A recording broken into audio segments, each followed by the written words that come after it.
to the picture meets behind. Hey, hey, my mind.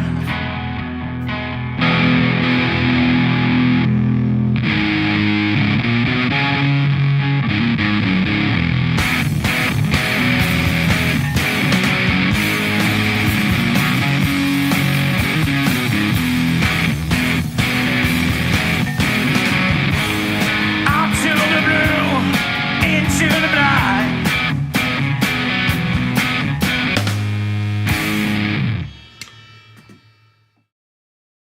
Est-ce que tu peux un petit peu nous expliquer comment tu t'y es pris avec donc ce second souffle que tu as pu donner à Foxboy, notamment dans la réalisation des planches, parce que je me suis permis de comparer un petit peu la première version avec le deuxième tome, et j'ai remarqué un petit peu beaucoup de cases de planches très similaires, mais parfois certaines ne l'étaient pas tout à fait, c'est-à-dire que tu avais retravaillé des cases, parfois tu avais carrément refait toute une planche.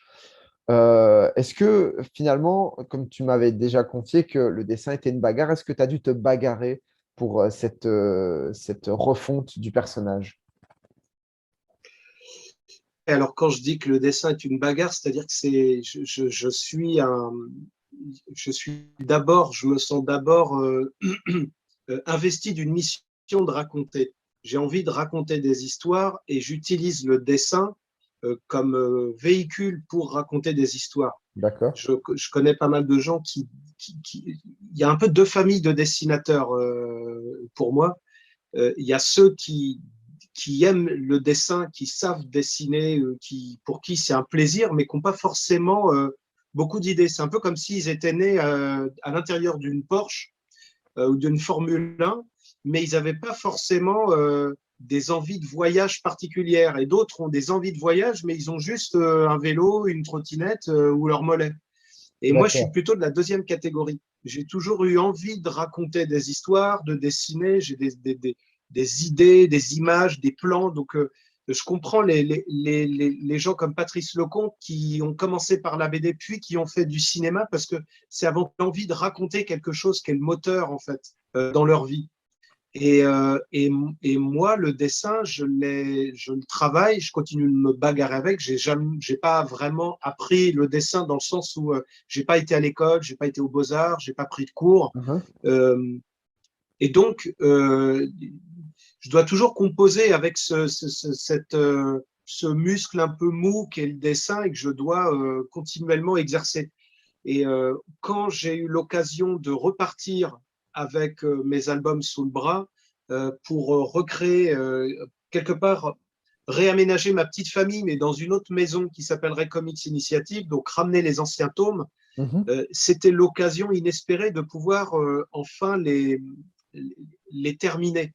J'estimais que, pour plein de raisons, déjà avec les années, le recul, la maturité, l'idée même de l'univers que je mets en place et un peu tout ce qui s'apparente à une saga a eu le temps d'évoluer dans ma tête, de se perfectionner. Et donc, avec une œuvre, j'avais envie, oui, de rajouter les pages qui, à mon avis, manquaient pour donner certaines respirations à un récit qui est par ailleurs des fois très dense, avec beaucoup d'informations, des concepts un peu compliqués. Et il s'agit que ça reste une balade agréable, pour filer la métaphore du voyage, pour le lecteur qui arrive et que ce soit pas bonjour, vous rentrez dans ma tête et il n'y a rien de rangé, quoi. Mhm. Donc, il fallait faire ce travail d'éclaircir le dessin, éclaircir des propos, des statements, je ne sais pas comment dire, des affirmations, des bases pour consolider le récit. Donc, c'est souvent passé, pas partout, pas tout le temps, mais par redessiner des cases Mhm. pour les rendre plus claires, euh, plus séduisantes, plus en accord avec l'idée globale que je me fais du personnage. Tu m'avais cité l'exemple où il se rase le cou, parce que la première nuit où il rentre chez lui Oui, après avoir eu cette on en première avait parlé, expérience de oui. transformation en renard-garou, c'est comme si il avait chopé la puberté en une nuit. Et donc, d'un seul coup, il y a des poils dans le cou, il y a du duvet, et c'est un peu ces incohérences de films de loup-garou et de transformation en général, ça pose des questions. Comment est-ce que Bruce Banner garde son futal qui ne lui tombe pas sur les chevilles quand il redevient humain.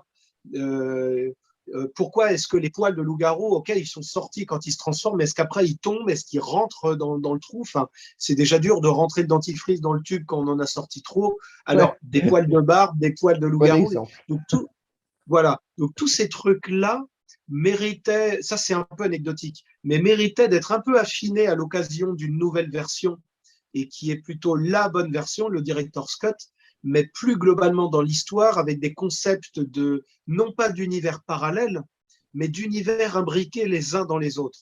L'univers Marvel est imbriqué à l'intérieur d'une autre, mais à l'intérieur de Marvel, peut-être qu'ils lisent des bandes dessinées qu'on va appeler les comics rois, par exemple, ou autre chose. Et donc, si le monde de cette petite maison d'édition à l'intérieur de l'autre disparaît, j'ai un meilleur exemple, c'est peut-être Itchy et Scratchy. Itchy et Scratchy vivent dans un monde qui existe dans le monde des Simpsons, qui existe dans le nôtre, un peu comme des poupées russes les unes dans les Ouais, autres. c'est ça. Si Itchy et Scratchy, leur planète explose, ça ne change rien à la planète où vivent les Simpsons.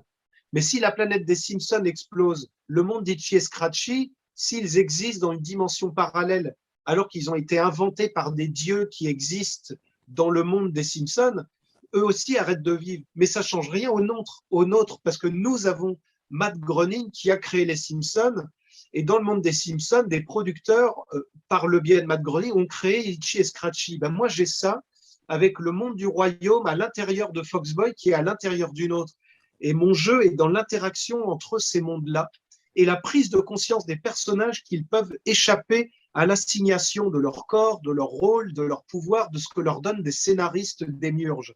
Et toute la thématique que je développe et dont le premier arc est réellement terminé avec le tome 3 est la première prise de conscience, celle de super-héros, de créatures, de concepts Mhm. échappés d'un univers, le fameux royaume que j'ai développé dans des bouquins, dans d'autres albums de BD, aussi dans Foxboy, et Bien sûr. dont les pouvoirs de Foxboy viennent de ce monde-là, mais sont sortis pour une raison qui est expliquée à la fin de ce troisième tome. Ça y est, tout est rangé en ordre, mais maintenant je vais attaquer la phase 2. Et tous les éléments posés le sont depuis le premier tome, depuis avant même que je sois chez Delcourt. Je sais exactement où je vais par tranche de 3 albums en fait. Et là où je suis ravi, c'est que pour la première fois, j'ai pu enfin terminer un premier arc complet, ce que je n'avais pas pu faire chez Delcourt parce que la série avait été arrêtée trop brutalement et que j'avais dû me résoudre à enlever des éléments pour ne pas que le lecteur reste sur sa faim à l'époque sur le tome 2. Bah oui. Quand j'ai pu reprendre chez Foxboy, j'ai pu remettre ce qui manquait dans le tome 1, le tome 2, et que le tome 3 joue pleinement son rôle désormais. Et donc, je réponds à ta question en disant que j'ai modifié euh, des planches, j'ai ajouté des planches et j'en ai modifié, à la fois parce que j'étais pas content du dessin, de la narration, des dialogues, des Mhm. couleurs, mais aussi parce que le but premier et dans lequel j'avais été interrompu en cours de route chez Delcourt, j'ai enfin ce vrai cadre garanti grâce au lecteur et au financement participatif de enfin pouvoir laisser libre cours à l'artiste en moi, on va dire. Mhm. J'utilise rarement ce mot d'artiste, hein, mais Pourquoi? l'idée que moi, ça me gêne. Pour moi, on est des artisans. On fabrique des objets qui sont Mhm. dupliqués en usine et qui sont mis en magasin, comme va le faire un plombier ou quelqu'un qui fabrique des écrous ou des poches Baxter Ouais. pour les hôpitaux. Ah, Euh, voilà. Mais l'idée, c'est ça. On est des artisans, on a des techniques artistiques, mais nous sommes des artisans. Pour moi, l'artiste, c'est Mozart, c'est Picasso, c'est pas les dessinateurs de Deadpool. On répond à une demande industrielle. Il y d'accord. a l'offre, il y a la demande. Mais pour que la partie artistique de notre métier, qui est réelle, trouve un cadre dans lequel elle puisse s'exprimer et devenir réellement libre et intéressante, il faut que le cadre pragmatique, celui d'un marché, d'un débouché, de pouvoir gagner ma vie suffisamment pour pouvoir continuer à être libre dans ma création, soit garanti par que le public comprenne ce que je veux faire. Ça passe par de la promo, ce qu'on est en train de faire, Mhm. qui est tout simplement essayer d'expliquer ma démarche.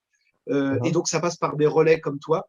Euh, mais toute la vocation de reprendre des planches comme mon dessin n'a qu'une vocation réelle, et première, c'est de raconter le mieux possible une histoire qui est la mienne et qui est unique. Tout le reste sont le dessin, le nom du personnage, ses pouvoirs, le format ne sont finalement que les moyens mis en œuvre pour ce but-là. Comment emmener le lecteur dans un voyage, j'espère, qu'il va trouver pas trop désagréable, pas trop redondant, pas trop déjà vu, et composé de plein de trucs que, comme lui, j'aurais sans doute vu ailleurs. Il y a un peu de Matrix, il y a un peu de Neil Holgersson, il y a un peu de Fred et Philémon, cette bande dessinée que je lisais enfant.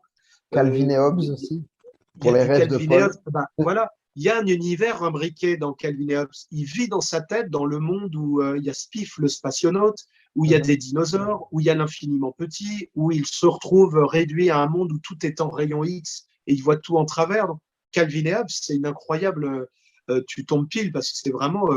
Effectivement, j'en fais des allusions. J'y fais des allusions dans Foxboy à Calvin et Hobbes. Ouais. Tout à fait. Mais d'ailleurs, c'est bien que tu parles de voyage parce que, donc, bah, déjà, nous, en tant que lecteurs, nous as emmenés à travers ce voyage, mais pas que, tu as aussi emmené Foxboy dans un voyage qui est de retourner dans son propre passé pour essayer de réparer ses erreurs avec bah, son rival, qui avait un peu l'association du Noël de Scrooge, hein, comme on avait pu en Ouais. discuter. Ouais.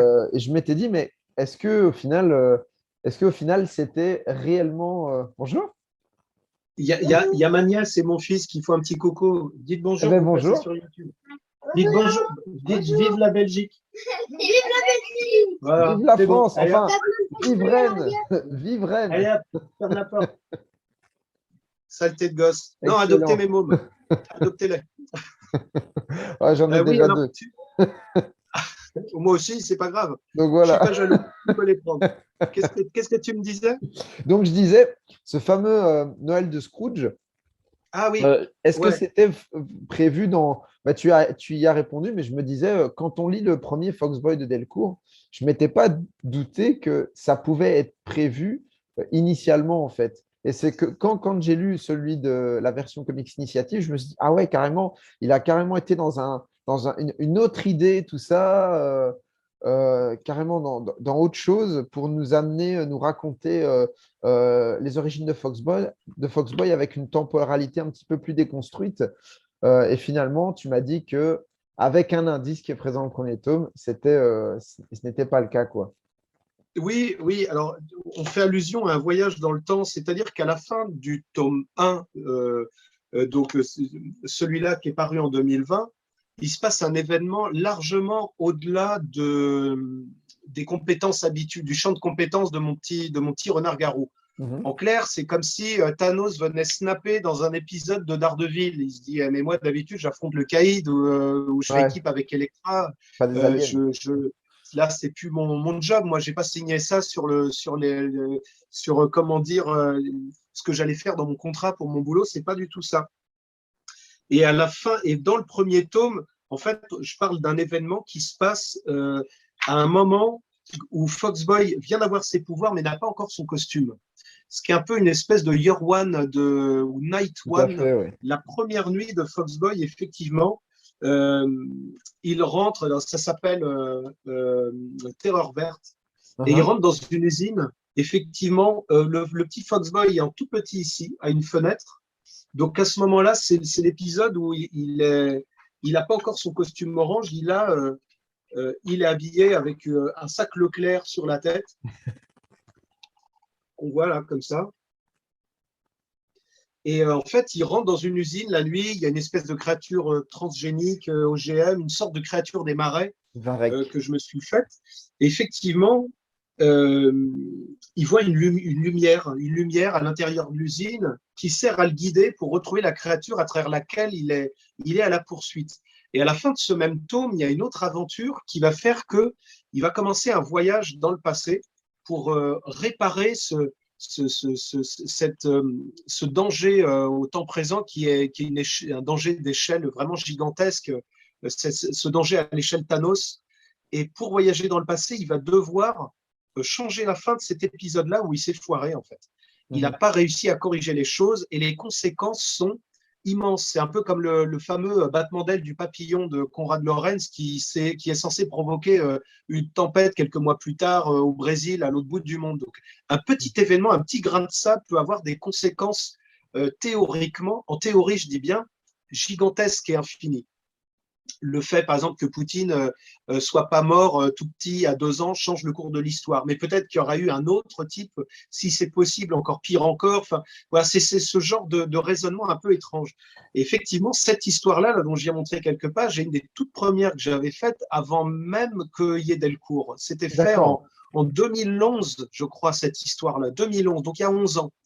Et sachant que des années après, dans le tome 2 de Foxboy, pendant son voyage dans le passé, le tome 2 de Foxboy, où il voyage et il revient au même endroit avec le même sorcier, et sauf que quand il voyage dans le passé, ils sont invisibles pour les gens qui sont eux dans le passé, comme si c'était des fantômes.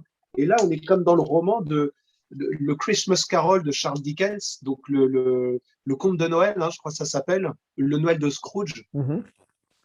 Effectivement, en fait, tout simplement, la lumière verte que mon garçon renard avait vue mais 11 ans avant et qu'il voit ici à nouveau, on reprend la même séquence.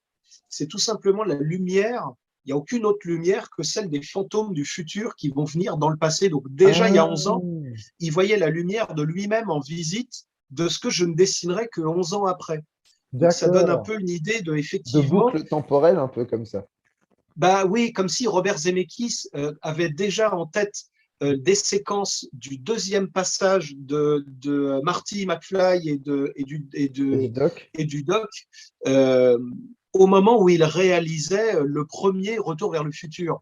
Parce que c'est D'accord. pas tout de réécrire des histoires a posteriori et d'aménager, c'est que l'idéal, c'est qu'on reprenne le truc d'avant, comme si on regardait Terminator 1 et on voyait des éléments qui n'ont pu être mis sur place que si on connaissait déjà le contenu de Terminator 3, par exemple. Quoi. Mhm. Et moi, c'est ça qui m'amuse. Donc, il y a aussi cet exemple, tu disais qu'il ressemble en voyageant dans le passé, donc dans le tome 2 et dans le tome 3 de Foxboy, les deux personnages, voilà, on les voit là ensemble, qui voyagent tous les deux dans le passé pour à la fois réparer l'erreur primordiale qui est à la cause de tout, l'erreur originelle, mais aussi le prétexte pour revisiter qui est Foxboy, comment il est devenu Foxboy, pourquoi il a eu ses pouvoirs. Donc, c'est un peu Tout à ces fait. deux missions-là, mais que ça ne fonctionne que s'ils voyagent en fantôme dans le passé, donc qu'ils sont simples témoins, ils n'agissent pas, mais qu'en même temps, oui, j'indiquais dès le départ, parce que j'avais dans un cours de français où le jeune Paul Salcedo, en 2015, avec sa Oui. classe au lycée, ils étudient en effet, et on le voit dès la première édition d'Elcourt parue en 2014, c'est bien ce conte de Dickens où on cite les paroles du premier fantôme, celui du passé, qui vient la nuit de Noël avertir Scrooge de ce qui va se passer s'il ne change pas. Et c'est exactement ce que fait Foxboy. Si tu ne changes pas le passé, si tu ne te changes pas toi-même, tout comme moi, je vais changer mes propres planches en revisitant mon propre passé d'auteur, finalement, moi aussi, je joue ce rôle-là en revisitant mon atelier d'il y a 7-8 ans. Donc voilà, c'est un jeu de mise en abîme particulièrement rigolo. Il y a les choses qu'on prévoit, il y a aussi les choses sur lesquelles on rebondit et l'idée arrive au moment où on les refait. Tout n'est pas préparé. Il y a des parties qui sont préparées, il y a des choses qui s'improvisent. Il y a encore quelques mois, quand j'étais en train de terminer, évidemment, quoi. Mhm. J'ai j'ai envie de rebondir sur quelque chose dans le scénario qui m'a beaucoup étonné. On en avait discuté, c'est le fait que, en fait, on a clairement vu plein de personnages de l'univers Marvel. Il y a eu La Chose, il y a eu Thor, il y a eu Captain America, Spider-Man, les X-Men, les Quatre Fantastiques. Enfin, il y a eu plein de personnages. Et quand j'ai vu ça, je me suis dit, OK, là, c'est clairement eux. C'est pas une copie qu'on essaierait de faire sous-entendre. Ah oui, en fait, c'est Spider-Man de cet univers-là. Non, là, c'était clairement des personnages Marvel. Et je me suis dit, voilà, c'est ça. Et là, je me suis dit, mais, euh, mais comment ça a pu être possible? Comment ça a pu être réalisable, en fait? Ben, en fait, dans mon idée comment dire, de citer ces univers imbriqués les uns dans les autres, un peu comme les poupées gigognes russes, les matrioshkas, là, qui se rentrent les unes à l'intérieur des autres, comment rendre ce concept clair si on ne prend pas un exemple qui lui aussi va être clair. Donc il y a un moment, on peut confondre, puisque le royaume, ce monde d'univers éditorial un petit peu oublié aujourd'hui, que j'ai inventé de toutes pièces, cette Mhm. espèce de Marvel breton, le Tout à fait. royaume, ce que j'appelle, on se dit finalement, il a créé des personnages de BD, il y a des personnages dans un monde, il y a des personnages qui lisent, c'est un peu Itchy et Scratchy et les Simpsons. On Ouais, sait ouais. bien que tout ça est créé par Matt Groening. Donc il y a un moment, pour rendre plus clair mon exemple de le monde Marvel est à l'intérieur d'un monde qui ressemble à celui de Foxboy, celui où il y a Stan Lee, Jack Kirby, Möbius et tous les autres. Il faut que je prenne aussi un exemple réel et que les Mhm. gens se disent pas ah tiens il a fait le Thor du monde de Foxboy ou Ouais, le ouais. Iron Man dans le monde ou le Batman. On en connaît tous des avatars. Il y a eu Nemesis par Mark Millar, il y a eu dans le monde de The Authority ce personnage très sombre dont j'ai oublié le nom m'échappe là tout de suite. Dans The Boys, il y a des équivalents de quasiment toute la Ligue de Justice. Ouais, tout à Dans les fait. Watchmen aussi, quelque part, avec The Owl. Bon, il y a plein d'exemples où, en gros, il y a un personnage un petit peu omnipotent à la Superman, une sorte d'Amazon à la Wonder Woman, un Flash et un chevalier sombre. Donc, je me dis, si moi, je fais ça à nouveau, OK, on voit bien le principe, mais moi, ce qui m'intéresse, c'est de vraiment montrer Iron Man, La Chose, Daredevil, Doctor Strange, Tornade, Captain America et tous les autres. Donc, je les dessine. Et si ta question concerne plus précisément les droits, eh ben, je choisis un petit peu de m'en fiche, tout simplement, et de faire en sorte qu'on les reconnaisse clairement. Je ne change pas la couleur de la cape de Thor, je mets pas un maillet ou un marteau différent pour qu'on reconnaisse le personnage de Thor de la mythologie scandinave, mais bien Mhm. le Thor créé par Jack Kirby et Stan Lee. Parce que vraiment, on doit se dire, oui, c'est bien les personnages du monde Marvel qui, par une porte, par un portail, par un nexus, sont venus prêter main forte momentanément parce que ça sert mon histoire. Donc, je fais en sorte d'être le plus inattaquable possible, mais honnêtement, je pense qu'il ne faut pas trop psychoter. Je pense que je suis assez tranquille. Je n'ai pas écrit Voici Iron Man, je n'ai pas Non, écrit bien sûr. Attention Bien sûr. Tony Stark, Ben Grimm. Le but étant que tout le monde les reconnaisse. Les lecteurs sont assez intelligents pour comprendre à quoi je fais allusion, évidemment. Enfin, mais je ne voulais pas passer par ce truc de la parodie qui n'assume pas Ouais, ouais. complètement. Si tu parodies Qui n'ose Mickey, il ne faut pas. pas faire une souris qui ressemble à Mickey. Il faut faire Mickey et le détourner réellement, quitte évidemment, le risque n'est jamais nul d'avoir des soucis judiciaires et d'avocats, mais je pars aussi du principe qu'il y aurait plus à perdre de se dire que en termes d'image, ils vont aller embêter un pauvre type comme moi, tout seul, qui fait sa série en Bretagne. Euh, je trouve qu'en termes d'image, ça fait pas sens. Il faudrait vraiment être stupide pour ça. Je fais pas de mal dans le sens où je pense que je ne fais rien qu'il n'aurait pu faire, en fait. La manière dont moi je vais les utiliser est différente. Il y a Donny Cates en ce moment avec Crossover qui utilise un petit peu ce principe-là de faire débouler un univers partagé dans un monde réel. Bon, moi, Mhm. je l'ai fait bien avant lui. Hein. Je pense pas qu'il m'ait lu, mais en tout cas, on ne pourra pas dire que c'est moi qui l'ai copié, vu que j'avais déjà mis ça en place dans le tome paru en 2016 chez Delcourt, donc il y a déjà 6 ans. Mais Grant Morrison fait déjà ça aussi avec Multiversity. Il y a beaucoup d'idées. C'est extrêmement plaisant quand on est lecteur. Ce Ouais, ouais. côté, Parce que tout de le suite, on monde dit, ah, Marvel, il y a une porte qui s'ouvre et rencontre le monde d'ici. C'est vraiment le crossover d'un univers partagé à un autre qui est plaisant. Et effectivement, cet album-là et celui-là, bon, comme beaucoup, je suis allé voir le dernier Spider-Man où il y a aussi un magicien qui sert de guide à un super-héros du quartier pour changer un élément du passé, quitte à rencontrer un avatar d'un monde alternatif, une version de lui-même. Je me dis, ouais, c'est le scénario du dernier Spider-Man No Way Home. Sauf que moi, ce que j'en fais n'a rien à voir au final. Enfin, je ne sais pas si tu as vu ce film-là et tu as bien lu sûr, le dernier Foxboy. Donc, bien sûr. toi, tu peux en parler. Est-ce que ça t'avait même apparu à l'esprit, pour avoir vu le film de John Watts, No Way Home, et avoir lu Foxboy, je me suis pas dit, tiens, ça fait un peu No Way Home, pas du tout. Je me suis surtout dit, ah ouais, quand même, il a été jusque-là, il a fait venir tous les héros qu'on aime, et en fait, ça a été une surprise, mais une bonne surprise, parce que clairement, je m'y attendais pas, en fait. Et bah, tu m'as fait plaisir, comme tu as pu dire, bah, que c'est plaisant de voir tel univers dans The Authority, tel univers dans Crossover, etc. Donc, ouais, non, ça m'a fait plaisir. Mais c'est vrai que ça m'a pas tilté le parallèle avec No Way Home. Je suis Il plus y a resté Flex, sur. il y a Oui? Flex Mentalo aussi. Je sais pas si tu as lu ça, Ah non, de du tout. Morrison Quietly. Ça, c'est vraiment un bijou. Multiversity, bon, on sent qu'il se fait plaisir, qu'il s'amuse. Et surtout l'épisode dessiné par Frank Quietly, moi, dont je suis Mhm. complètement fan. On pourrait parler un des titres Ah ben, qui m'influencent ou qui me je plaisent, mais trouve, à titre personnel, que ouais, ça, on ressent le Frank Whiteley avec ça, cette d'accord. illustration-là. Il y a un Ouais, ouais. côté dans la couleur, dans le trait, qui me fait beaucoup penser à Frank Whiteley. Et je m'étais fait la Ouais. réflexion. Bah écoute, bah, ça me fait plaisir parce que pour moi, Ah c'est un ben, des types les plus intéressants qui soit arrivé ces 20 dernières années dans les comics. Il y a une vraie réflexion sur le découpage, l'utilisation des onomatopées, son Batman Robin, là, dont il n'a fait que quelques épisodes oui. finalement. Mais c'est juste, moi en fait, j'achète pas des séries forcément. Alors, j'ai des personnages un peu chouchous, hein, Daredevil, Spider-Man, X-Men, Bien mais ça, sûr. c'est lié surtout à la nostalgie. Mais mais j'achète surtout des auteurs. Donc en fait, ce type-là, Frank Whiteley, et à plus forte raison quand il bosse avec Grant Morrison, mais même si c'est des personnages dont je lirai rien avant ni la suite, m'intéresse uniquement parce que c'est lui qui raconte.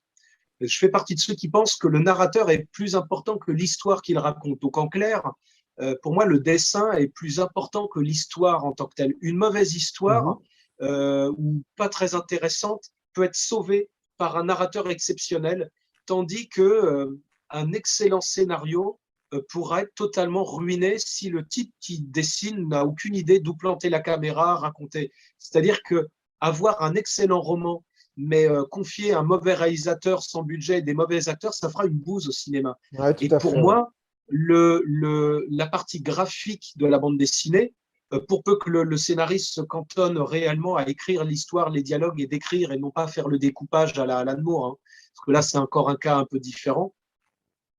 Mais, euh, mais sinon, c'est pour moi, c'est le dessinateur qui est le plus important. C'est la partie graphique, donc j'inclus le lettrage, la couleur, l'ancrage et tout ce que ça Mhm. implique.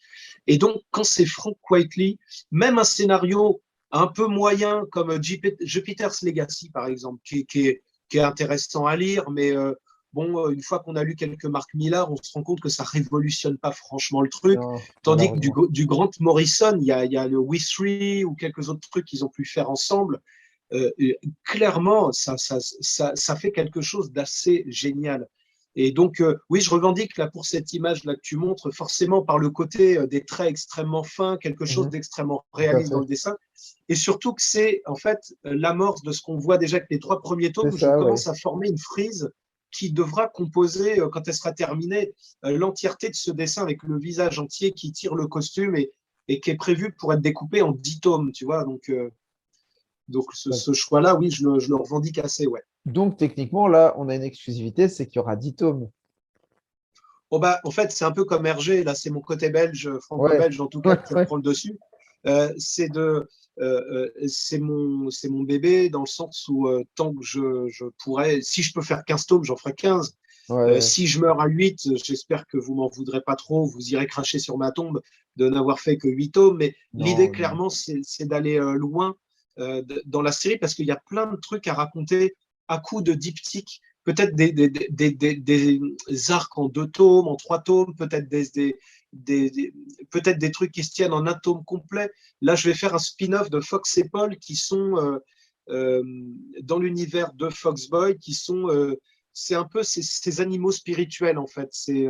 C'est les deux personnages qui sont un peu comme Jiminy Cricket pour Pinocchio. Mais c'est C'est lié des à ses petites rêves créatures. en Calvin et Hobbes, en fait. Oui, c'est ça. Mais c'est une de leurs comment dire, occurrence graphique. D'accord, C'est un peu comme les amis imaginaires quand on s'endort avec un doudou quand on est petit ou l'ami avec qui on parle quand on est seul. Et d'accord. donc, il y a la facette du petit garçon et il y a sa facette renard qui sont deux entités séparées dans sa tête de petit garçon qui sont apparues au moment où son père est mort. Il a eu besoin d'eux à ce moment-là et ils se sont mis à exister. Donc, il y a aussi ce petit monde parallèle qui existe. Et à un moment où Foxboy est hors de l'espace et du temps, que deviennent ces deux personnages-là? Donc mon prochain album sera l'Odyssée de Fox et Paul pour rejoindre leur port d'attache qui est leur ami réel, mais il faudra qu'eux aussi rejoignent à un moment le monde réel. Et comment ça se passe quand des amis imaginaires, un peu comme le tigre de Calvin, rejoignaient le monde où il arriverait à échanger et cohabiter avec les parents de Calvin et même en étant Ouais, adulte? C'est peut-être Ted en fait. Ted, ce film avec Mark Wahlberg ouais, ou doublé par Joe Star en français. Et il y a quelque chose de ça en fait. Donc ça, voilà, on tourne toujours un peu de la même chose, c'est d'ouvrir les portes non pas vers des mondes parallèles, mais vers des mondes imbriqués façon poupée gigogne. Et donc là, avant le tome 4 de Foxboy, il y a cet album-là qui va aussi répondre à deux, trois petites péripéties, tournures à l'intérieur des différents albums Foxboy qu'on a eu jusque-là, parce qu'on les voit apparaître dans Foxboy tome 1. On les voit aussi, si on regarde bien dans les sauts dans le temps, on voit oui, plusieurs reprises des renards qui suivent le Dotki quand il commence le fakir, le fameux magicien, quand il met un bazar pas possible dans l'ensemble des réalités. c'est ça. Et tout ça, voilà, à base de post-it, de fils, comme les, les profilers qui suivent les serial killers, ils ont leur plan à eux et leur ligne de vie propre. Tout à fait. Mais alors, tout à l'heure, tu parlais de poupées russes et tout ça. Moi, j'avais une question par rapport à John King. Enfin, j'en ai plusieurs d'ailleurs. Mais je vais d'abord, avant d'embarquer sur la question liée aux poupées russes, j'aimerais d'abord te demander, John King, dans Foxboy, il est cité comme le Stanley français. Mais quand je vois tous les personnages que tu as amenés, en tout cas la grosse majorité, et quand je vois l'amour que tu as pour Jack Kirby, je me suis dit, mais est-ce que c'est pas plutôt Jack Kirby, le Jack Kirby français? Est-ce que tu n'as pas plutôt voulu mettre le Stanley parce que Stanley parle beaucoup plus, je veux dire, au monde à l'heure actuelle, étant donné qu'il a fait plein d'apparitions dans les films Marvel. Je pense qu'il y a très peu de gens maintenant qui ne savent pas dire qui est Stanley, tandis que pour Jack Kirby, c'est un peu plus compliqué. Oui, bah c'est ça, clairement. Ça, clairement ça. Euh, Clairement, parce que, alors déjà, mon personnage, euh, c'est un escroc. Euh, mais là, je veux pas en dire trop. Donc, je ne vais pas développer plus, mais D'accord? il n'y a pas vraiment, il faut pas aller. En fait, Stanley, c'est quand on dit Stanley, c'est pratique quand on dit Stanley Breton parce que tout le monde comprend. Ça veut dire un personnage un peu charismatique Mhm. euh, qui est un peu la figure de proue de tout un univers et tout C'est un un monde univers éditorial. Ce que j'aimais bien dans le nom King, c'est que roi. il y a Stephen King, que Ouais. quand je le lisais dans les années 90, quand j'étais gamin, on sait que l'esprit de l'assassin dans Dead Zone, c'est celui-là qui se réincarne à l'intérieur d'une chauve-souris qui a la rage, qui mord un Saint-Bernard, qui va devenir Cujo. Donc c'est d'un seul coup de tueur, il devient une force qui prend possession d'un chien qui va tuer des gens. Et tout comme Pennywise et le Pistolero, il y a tout un truc avec Cimetière, Shining. Donc, il y a Mhm. l'idée d'un univers partagé et que et qu'il y a une personne qui est reconnue comme étant à l'origine de tout un monde qui se développe, s'enrichit. J'aurais pu dire Tolkien, Tolkien qui sonne presque comme King à la fin de Tolkien, on le prononce. Je l'ai dit, je lisais Strange quand j'étais gamin, c'était les éditions Lug. Lug, c'est le nom latin de Lyon, la ville de Lyon, d'où étaient les éditions Lug. Donc Lug Mhm. Dunum, réduit à trois lettres, ça fait Lug. Et moi, j'habite Rennes. Rennes, en latin, c'est Condate. Je ne pouvais pas prendre les éditions Con, C-O-N, ça faisait pas terrible. Ouais, ouais, c'est sûr. Voilà. Donc, j'ai pensé au nom en breton. En breton, Rennes, c'est Roisonne. R-O-A-Z-H-O-N. Donc, les trois premières lettres, c'est roi. Donc, il y a un nom français très connu qui est roi, R-O-Y, ou le roi. Je crois que c'est le nom du héros dans Bel Ami de Maupassant d'ailleurs, qui s'achète des particules au fur et à mesure où il veut monter dans la société. C'est un parvenu en fait. Mhm. Donc voilà, en fait, il y a plein d'idées. Rennes ressemble à Renard aussi, R-E-N au début. C'est une ville orange parce qu'il y a des lampadaires orange. Donc en fait, c'est comme s'il y a plein d'idées qu'on laisse mijoter et on goûte de temps en temps dans la marmite et on retient des idées, on en écarte d'autres, on rajoute le condiment, l'herbe qu'il faut, etc. Mais à la fois, on laisse faire les choses comme si c'était des petits esprits qui nous soufflaient des idées et on choisit ce qu'on écarte et ce qu'on garde. Donc, c'est pas tant qu'on choisit les choses, c'est certaines choses semblent plus logiques et judicieuses que d'autres. Donc, quand je mets Stanley Breton, effectivement, pour moi, Kirby, je l'ai dit, c'est les 4 fantastiques, c'est le socle, c'est le mur porteur de la baraque.